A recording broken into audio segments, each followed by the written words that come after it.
रानी की सगाई हो गई है। अब रोहन रानी से फोन पर बात करना चाहता है, पर रानी के मोबाइल पर बजती रोहन के कॉल की रिंग रानी को बेहद चुभ रही थी। वो नजरअंदाज करना चाहती थी रोहन को, पर उससे सगाई हुई थी रानी की। रानी ने कुछ सोचकर फोन उठाया। रोहन ने रानी से मिलने की जिद की, किसी रेस्टोरेंट में, वो भी अकेले। रानी ने रोहन की बात सुनकर धीरे से मैं देखती हूँ कहकर फोन काट दिया।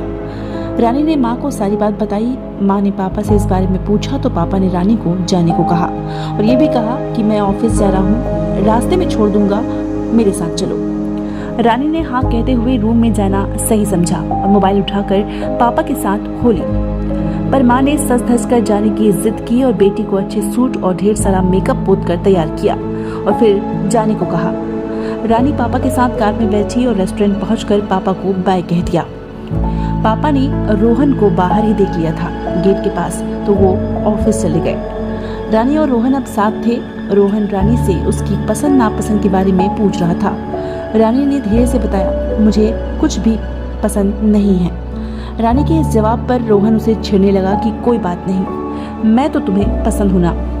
उसने रानी की तरफ देखा और रानी का मन घर वापस जाने को हुआ। इसी बीच रानी की नजर गेट पर पड़ी, जिसमें विराट और उसके साथ एक लड़की उसे दिखाई दी। वो लड़की रानी को पहचानी सी लगी। उसने मन में सोचा, ये तो गार्डन वाली वही लड़की है, विराट की कजन सिस्टर। पर विराट ने जिस तरह से उसका हाथ पकड़ रखा था, उससे जिस तरीके से उसका हाथ थामा हुआ था, ये सब बेहद अजीब था। रानी की नजर अचानक दूसरी तरफ जाती देखकर रोहन ने उसका ध्यान अपनी ओर आकर्षित करने का प्रयत्न किया, पर रानी की नजर विराट और इस लड़की की तरफ थी। दोनों की घनिष्ठता साफ दिखाई दे रही थी। दोनों एक दूसरे के हाथ में हाथ डाले बातें कर रहे थे। अब रानी ने रोहन से कहा, हम यहाँ से चलते हैं, मेरी तबीयत कुछ ठीक नहीं है।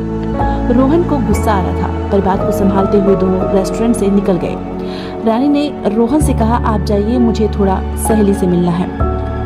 रोहन था गर्म मिजाज का। उसने कहा, मुझे भी काम है, पहले तुम्हारी तबीयत खराब होती है और फिर तुम अब सहेली के घर जाने की बात करती हो। तुम्हारे साथ यहाँ इतना टाइम वेस्ट करने आ गया था। मुंह बनाते हुए वो निकल गया। रानी ने रोहन के जाते ही वापस रेस्टोरेंट में घुसी और विराट की टेबल पर जाकर कहने लगी, विराट, मुझे तुमसे बात करनी है। विराट ने स्थिति को देखते हुए बाहर निकला। विराट से रानी ने कहा, मेरी शादी पक्की हो गई है, इसलिए तुमसे दोबारा नहीं मिलना चाहती, पर तुमने मेरे साथ जो किया है उसे कभी भूल भी नहीं सकती। वो लड़की जो अंदर बैठी है, उसे भी तुम अपनी हवस मिटाने उसे धोखा दे रहे हो। इसलिए मेरी रिक्वेस्ट है, प्लीज किसी और के साथ वो मत करो जो तुमने मेरे साथ किया है।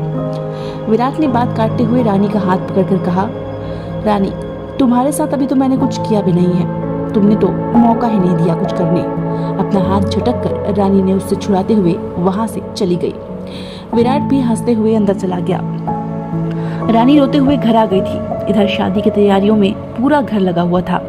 सब रानी से मिलने आ रहे थे। रानी का मन कर रहा था कि सब कुछ छोड़कर यहाँ से कहीं दूर चली जाऊं, पर फिर से वो कोई गलती नहीं करना चाहती थी।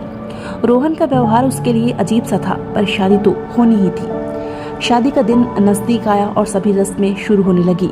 अब विदाई का दिन भी आ गया। रानी के पापा इस बात से खुश थे कि उनकी बेटी का घर बस रहा है। अब उन्हें कोई फिक्र नहीं रही।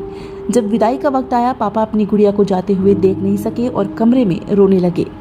बेटी ने जाते हुए सबसे मिलने के बाद पापा को पुकारा। वो बेटी जाना नहीं चाहती थी अपने पापा को छोड़कर। सभी को किनारे करते हुए कमरे तक चली गई और पापा को पकड़कर खूब रोने लगे। दोनों बाप बेटी रोने लगे। रानी की विदाई के वक्त रानी के एक ही शब्द थे, पापा, मुझे नहीं जाना।